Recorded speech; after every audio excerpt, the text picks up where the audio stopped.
think effect та бүртгүүлэх цааврыг шинжилгээд оруулъя. За өмнөх одоо 2 жилийн өмнө үлдээсэн цаавраас арай жоохон өөрчлөгдсөн баг шиг байна. За тэгээ think effect-тэй бүртгүүлээ. За бүртгүүлэхийн тулд pricing энэ дээр дараад за эднэрийг сонгохгүй шүү. Энэ болохоор нөгөө төлбөртөө одоо 30 хоног ашиглахад бол ямар нэгэн төлбөр төлөхгүй юм байна. Тэгэхээр бүр доош нь гүйлгээд өнгөө үйлдвэр дээр нь бид нар бүртгүүлэх гэж байгаа учраас get start free гэдгийг сонгоно. За энэ дээр email хаяг оруулж өгье. За email-ийг бичээд get start. За ингэж энэ хаягн дээр үсгэж байгаа.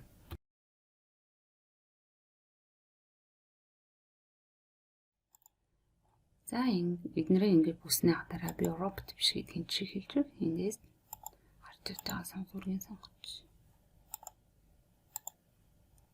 За тэгээд create your account. За ингээ анх бүртгүүлэхэд ямар нэгэн одоо картын мэдээлэл энэ төр бол шаардахгүй. За энэ сонголт гарч байна. Та аль хэдийн одоо онлайнаар хичээл заадгүй гэж байна тийм ээ. Тэгэхээр одоо би харах эхлэх байна гэдгийг сонгож байгаа. За тэгээд та email-ийн жагсаалт юу жагсаа одоо email-ийн жагсаалт болон өөр одоо тийм юутэй юу л гэж байна тийм ээ. Эндээс болохоор нийтдээ нэг би яхад миний одоо суралцах хэрэг нь ойролцоогоор хэд байх уу гэдгийг сонгож өгнө гэсэн үг байхгүй юу? Тэгэхээр ингэж дөө. За 100,000 хүн гэж тийм ээ. За тэгээ энэ дээр нь юу гэж та сургалтын материал одоо ер нь хийчихсэн байгаа юу? Бэлэн байгаа юу таны сургалтын материал гэж байна тийм ээ. За тэгвэл би арай хийж эхлэх байна гэдгийг ингэж харж байгаа. За энэ дээр та өөрийнхөө одоо тодорхойлно гэсэн үг шүү дээ тийм ээ.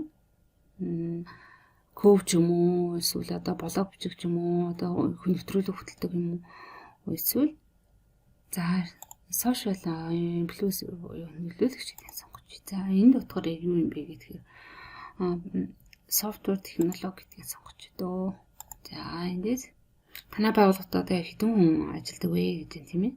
Full timer одоо би өөрөө ажилладаг гэх юм ингээд. За тэгээд start creating course гэдгийг дарж байгаа. За ингээд одоо шинэ курс үүсгэхэд нийтдээ 13 алхам байгаа гэдэг чинь. Тэгвэл багш нь бол хичээл дээр яг энэ юуныхаа дагуу явахаар жоохон ойлгомжгүй танаар санагдаад байгаа. Тэгээд багш нь та хэд маань ямар ч гэсэн эхний энэ хичээлийн ингээ үзээд одоо email ирчихсэн байгаа урд чинь. Тэгээ Welcome to Thinkific. Баталгаажуулалтын email-ийг бол заавал хийж өгөх шүү дээ. Энд дээр одоо өөрийнхөө лого энтер юм уу эсвэл зураг мөрөг ингээд эхний удаад эхний энэ хэсгийг нь бол ингээд хийж ирээ за. Яг бол багшийнхаа бэлдсэн заавраас энэ арай жоохон өөр байгаа за. Тэгэхээр яг багшийнхаа зааврыг дагаад хийвэл та хэдэд илүү ойлгомжтой байна. Энд дээр болохоор анх удаага вебсайт хийж байгаа хүмүүс болохоор энийг дагаад ихээр жоохон нэг юм ойлгохгүй толгойн жоохон эргээд байгаа. За одоо тэгээд ингээд бүртгүүлээд орсны дараа та бүхэнд байна юу вэ? За emailд ч одоо ингээд 2 email ирчихсэн байна тийм ээ. Анх бүртгүүлгэнгүүд одоо та өөрийнхөө mail хаягийг баталгаажуулна гэсэн email, дараа нь Thinkific 5 орл гэсэн ийм 2 mail. Тэгэхээр заавал энэ баталгаажуулалтын email идэвхжүүлж өгөөрэй за. Тэгэхгүй бол нөгөө Thinkific-т чинь одоо үнэгүй 3 курс нь үүсэхгүй зөвхөн ганц үсээд байгаа шүү за. За ингээд одоо ингээд 3 курс үүсэх боломжтой болж байгаа. Тэгээд эндээс курсын чинь сонголтууд гарч ирж байна тийм ээ. Ямар төрлийн курс үүсэх үү гэдгийг гарч ирж байна. За ингээд баталгаажуулалтаа хийхгүйгээр шууд ингээд одоо email дэрж байгаа саяны хийсэн баталгаажуулалтаа хийхгүйгээр ингээд юмнуудаа хийгээд явчих юм бол нөгөө зарим тохиолдолд ерөөс нөгөө өнгөө 3 курс маань үүсэхгүй байгаа шүү. Зөвхөн ганцыг ингээд үүсгээд байгаа. Тэгэхээр та бүхэн маань энийг сайн анхаараарай за.